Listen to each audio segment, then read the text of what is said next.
Olá, galerinha! E aí, como é que vocês estão? Tudo bem? O tema que a gente escolheu para conversar com vocês hoje é o tema período composto. Esse conteúdo, gente, período composto, é um dos mais importantes que nós temos na gramática. E você pode me perguntar, mas professor, período composto é um dos temas tão importantes, por quê? Qual é a importância que teria, por exemplo, esse conteúdo período composto para uma prova de Enem? Ora, gente, período composto é o estudo, né, gente, de toda aquela parte de conectivos de conjunções. E a gente sabe que os conectivos, eles são cobrados tanto na prova de linguagens, quando a gente trabalha com aquela parte, aquela perguntinha, né, sobre os elementos que contribuem para a progressão do texto, e aí entram, né, as conjunções, aí entram os pronomes relativos, que são conectivos que a gente estuda no período composto. E além disso, né, gente, também temos essa importância desses conectivos para a produção do texto, para a redação. Quantos conectivos mal colocados, né, que a gente tem nas redações. Quantas perdas que existem, né, em pontuações, porque o conectivo que você usou, ele não deve ser usado naquela situação, ou porque aquele conectivo que você empregou não serve para aquela ideia que você usou na frase. Agora, sem dúvida nenhuma, a importância maior que o período composto tem para uma prova de Enem está naquele conteúdo que é, né, tão sofrido para as pessoas na redação, que é a parte de pontuação. Uma pessoa que não conhece período composto bem, com certeza ela se embanana quando ela vai trabalhar com pontuação, principalmente com emprego de vírgula. A gente sabe que todo conteúdo de vírgula é um conteúdo que está ligado à parte de sintaxe, né, à parte de análise sintática da frase, e quem não conhece bem sintaxe não tem como pontuar bem, não tem como fazer boas redações. Então daí você vai perceber, né, a importância que existe nesse conteúdo período composto. Para vestibulares mais tradicionais, né, como os vestibulares de FUVEST, Unicamp, as escolas militares, que tanta gente tem feito, né, ultimamente, esse conteúdo ele se reveste de uma importância ainda maior, porque ele é muito aprofundado. Mas não existe prova que não valorize, né, esse conteúdo período composto. Mas a gente pensa desde as séries iniciais que período composto é aquele conteúdo que o professor de português usa para maltratar a turma, porque só de ouvir aqueles nomes, né, oração subordinada, substantiva, subjetiva, reduzida de infinitivo, a gente tem um infarto. Mas não é bem por aí não, gente. Vamos começar a falar, né, sobre esse período, aliás, sobre esse conteúdo, né, período composto, e vamos ver o que é que tem de importante realmente nesse conteúdo e o que vocês precisam realmente aprender para que vocês possam se sentir seguros caso, né, apareça alguma questão na prova de linguagem em relação a conectivos, quando vocês forem escrever as redações de vocês também, né, e claro, toda essa parte aí de conexão, de ligação de partes de texto. Bom, vamos lá. Então, como é que a gente diz, né, o que é preciso que a gente analise para dizer que um período é composto? Ora, para um período ser composto, é preciso que ele tenha mais de uma oração. Né? Eu vou dizer, professor, mas então tem período simples também. Sim, período simples, aquele período que é constituído por uma oração só. E o que é mesmo período? Período, gente, é todo enunciado, que vai desde o início até um ponto. Chegou o ponto, acabou o período. Se esse período tiver um só verbo, uma só oração, dizemos período simples. Já se esse período apresenta mais de um verbo, mais de uma oração, dizemos o quê? Período composto. E esse período composto ele pode ser composto tanto por coordenação como por subordinação. E aí entrou, professor, essa coisa de coordenação, subordinação, conjunções coordenativas, conjunções subordinativas. Esse conteúdo é muito cheio de particularidades. Sim, é mesmo. E a gente precisa, né, entender bem isso aí. Então, quando o período é composto por coordenação, do ponto de vista sintático, as orações são independentes. Isso quer dizer o quê? Isso quer dizer, gente, que do ponto de vista sintático, ou seja, quando eu analiso sintaticamente uma oração e analiso sintaticamente outra oração, eu percebo que elas são independentes. E como é que eu vejo essa independência? Pelo sentido, não é independência semântica, é independência sintática. Então eu tenho que observar, essa minha primeira oração, ela tem sujeito? Sim. Ela tem verbo e complemento? Tem adjunto adverbial? Tudo está aqui nessa oração mesmo? Sim. Então eu não tenho a segunda oração sendo o sujeito da primeira, não. Eu não tenho a segunda oração sendo um complemento nominal da primeira, não tenho. Então pronto. Então, se as orações são independentes, se cada oração tem os seus termos em si, a gente trabalha com a coordenação. Agora, se eu vou pegar duas orações e observo que a segunda oração, por exemplo, é o sujeito da primeira, ou que a primeira oração é um objeto direto da segunda, Então, percebo que aí não existe independência sintática. Do ponto de vista sintático, né, essas orações aí elas estão dependentes, ou seja, uma oração está se completando na outra oração. Entenderam? Então não é uma questão de você dizer uma oração depois dizer a outra. Ah, as duas têm sentido. Não, não é sentido. Você tem que observar a questão sintática, a ligação sintática entre as partes do texto. Se eu percebo que uma oração, né, tem tudo que é dela nela mesma, então eu observo se a outra também vai ter essa particularidade. Caso haja coordenação. Se isso não houver, eu tenho a subordinação. Então, se a gente diz, por exemplo, assim, ó, é importante que todos compareçam à aula. Veja que existe uma oração para o verbo é importante. E uma outra oração para, né, o verbo compareça, que todos compareçam à aula. Só que quando eu vou perguntar o verbo é para saber quem é o sujeito dele, e eu digo assim, que é importante, eu descubro que o sujeito do verbo é a segunda oração. Que é importante que todos compareçam à aula. Então, a minha segunda oração, né, que todos compareçam à aula, é o sujeito da primeira. Isso não pode ser coordenação, isso é subordinação. Do ponto de vista sintático, né, eu percebo que o sujeito da primeira oração não está nela. O sujeito da primeira oração, ele forma uma outra oração, ele forma uma segunda oração. Se eu digo assim, tive medo de que você não me aceitasse no grupo. Existe uma oração para o verbo tive medo. E existe uma oração para o verbo aceitar-se, de que você não me aceitasse no grupo. Observe que essa segunda oração, de que você não me aceitasse no grupo, é um complemento da palavra medo, porque a primeira oração tive medo. Essa palavrinha medo, ela tem complemento. Quando eu falo para você que eu tive medo, você pergunta, mas você teve medo? Você teve medo de quê? Ora, eu tive medo de que não me aceitassem no grupo. Então, essa oração de que não me aceitassem no grupo, que é a segunda oração, ela é um complemento do substantivo abstrato medo, que é da primeira oração. Então, nesse caso, eu estou diante de quê? Subordinação. Aí, na subordinação, eu vou ter que observar, a gente, sempre o que é que aquela oração está sendo para a primeira oração. É com base nisso que eu vou dizer que tipo de oração subordinada eu tenho. Então, gente, nosso foco da aula de hoje, ele vai ser essa parte de subordinação. Especificamente, vamos falar a respeito das orações subordinadas adjetivas e das orações subordinadas substantivas. Bom, uma oração, gente, subordinada, como nós já vimos, né, ela precisa ser algo da outra oração.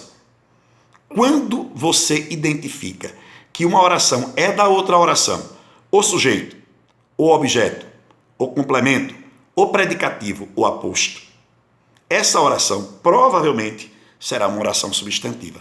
Por quê, professor? Porque essas funções são funções substantivas, né? O sujeito normalmente é um substantivo, o objeto é um substantivo, o complemento nominal é um substantivo. Então você tem funções que são substantivas. E aí normalmente a gente pode pegar aquela oração e substituir por um substantivo. Então, gente, as orações que são subordinadas substantivas, né, são orações que vão fazer para a primeira oração funções como a de sujeito, objeto, complemento nominal, predicativo e aposto. Professor, uma oração subordinada substantiva, ela é introduzida por alguma palavra específica ou qualquer palavra pode estar no início da oração subordinada substantiva? Não. Orações que são subordinadas substantivas, elas precisam começar por conjunções integrantes. Em português existem muitas conjunções integrantes? Não. Em português só existem duas conjunções integrantes.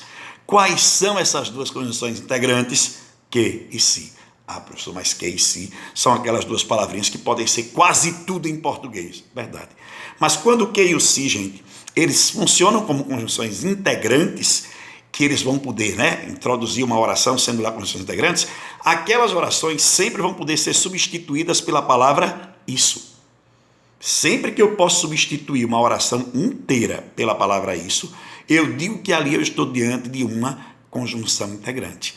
Então, aquele que, aquele se, que aparecem, né, no início de orações que são subordinadas, esse que e esse se eles introduzem orações com valor de isso, é porque esse que e esse se são conjunções integrantes.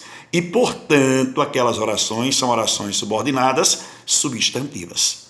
Então, quando eu digo, por exemplo, o pai disse que estava feliz. Olha que esse que está introduzindo essa oração, que estava feliz, ele introduz uma oração que eu poderia trocar pela palavra isso. O pai disse isso. O que foi o isso que o pai disse? que estava feliz. Essa oração, então, gente, que estava feliz, ela é o complemento do verbo dizer. Ela é um objeto, né? Ela é um complemento de disse. Então, essa oração está funcionando como um termo da primeira oração. Ela está subordinada à primeira. Ela é o complemento do verbo disse que pertence à primeira oração. Isso, então, é uma oração subordinada substantiva, né? Fazendo um papel de objeto direto. O pai disse o quê? Que estava feliz. Então, isso aí é um objeto direto. Essa oração substantiva, então, ela vai ser uma oração substantiva objetiva direta.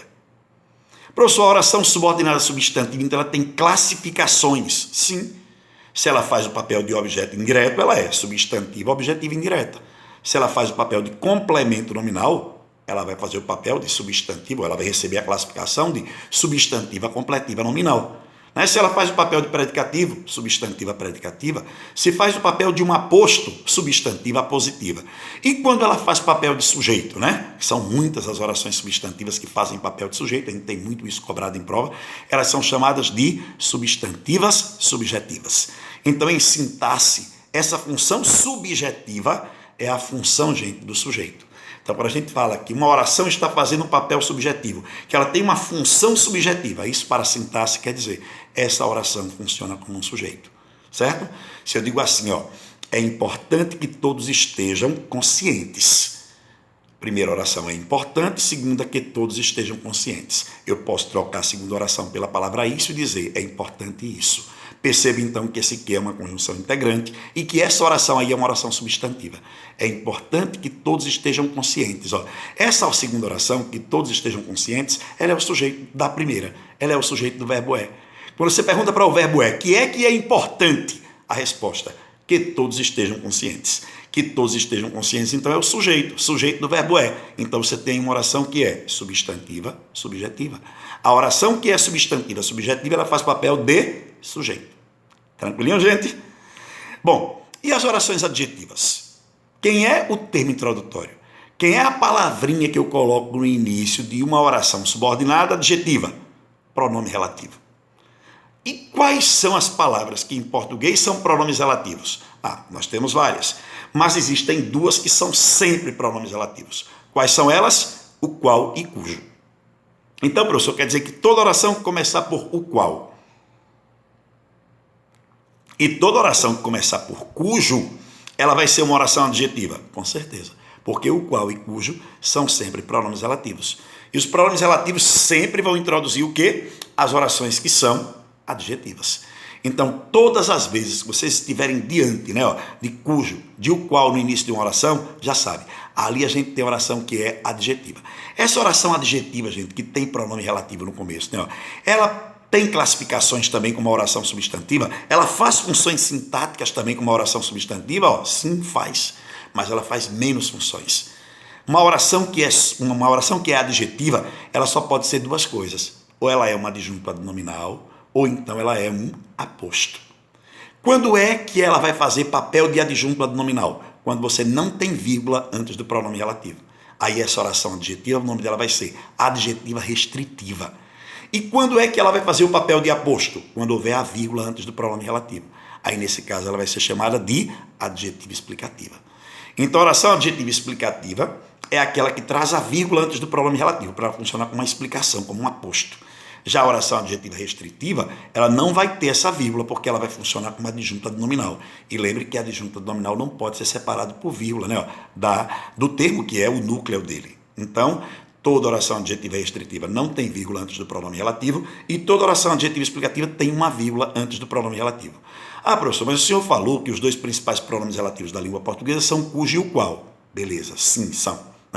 Mas só eles são pronomes relativos? Não. O principal pronome relativo da língua portuguesa é a palavra que, mas que, para ser pronome relativo, ele tem que ser trocado por o qual, a qual, os quais, as quais. A palavra quem é um pronome relativo? Sim, se você puder trocar por o qual, a qual, os quais, as quais. A palavra onde é um pronome relativo? Sim, se você puder trocar por no qual, na qual, nos quais, nas quais. Então essas palavrinhas são pronomes relativos, E aí esses pronomes relativos a gente tem que ter muito cuidado com eles na hora de fazer uso nas redações, porque tem todo um cuidado para você usar a palavra cujo, tem todo um cuidado para você usar o pronome relativo onde E aí a gente vai falar sobre isso depois. Por enquanto a gente está falando a respeito da classificação de orações substantivas e da classificação de orações adjetivas, né? Orações substantivas, elas podem fazer 5 funções. Sujeito, que é a oração substantiva subjetiva. Objeto, no caso objeto direto e objeto indireto, então ela pode ser objetiva direta ou objetiva indireta. Complemento nominal, né? A oração completiva nominal. Predicativo, a oração predicativa. E, gente, a função de aposto, que é a oração substantiva positiva. Nas orações adjetivas, nós só temos 2 funções. Ou a adjetiva vai ser restritiva ou ela vai ser explicativa. Restritiva, função de adjunto nominal, sem vírgula antes do pronome relativo. E quando ela for explicativa, a gente coloca uma vírgulazinha antes do pronome relativo, porque ali a gente vai ter um aposto. E essa explicação, né, ela traz essa vírgula aí sempre. Tranquilinho, gente? Então é isso aí, né? Esse é um conteúdo que nós vamos trabalhar em sala de aula, nós vamos aprofundar em sala de aula. Eu já vou colocar para vocês uma tarefinha e vou colocar também uns slides para que vocês possam fazer um acompanhamento, né, da atividade, mas de maneira inicial aí para período composto, é isso que nós temos para a nossa aulinha de hoje, né? Período composto, aquele período que é formado por mais de uma oração. Quando é composto por subordinação, é porque, do ponto de vista sintático, uma oração está sendo algo da outra. E com base nisso que essa oração está sendo da outra, e com base no termo que tem lá no início, né, da oração, eu digo que ela é substantiva, eu digo que ela é adjetiva. Para ser substantiva tem que ter conjunção integrante, que ou se, a oração inteirinha sendo trocada pela palavra isso. Para ser uma oração adjetiva, eu tenho que ter pronome relativo no começo. Pronome relativo principal, gente, é o pronome relativo que. Lembrando que é pronome relativo se puder ser substituído por o qual, a qual, os quais, as quais. Belezinha, galerinha? Então é isso aí. Beijão para todos. Tchau, tchau.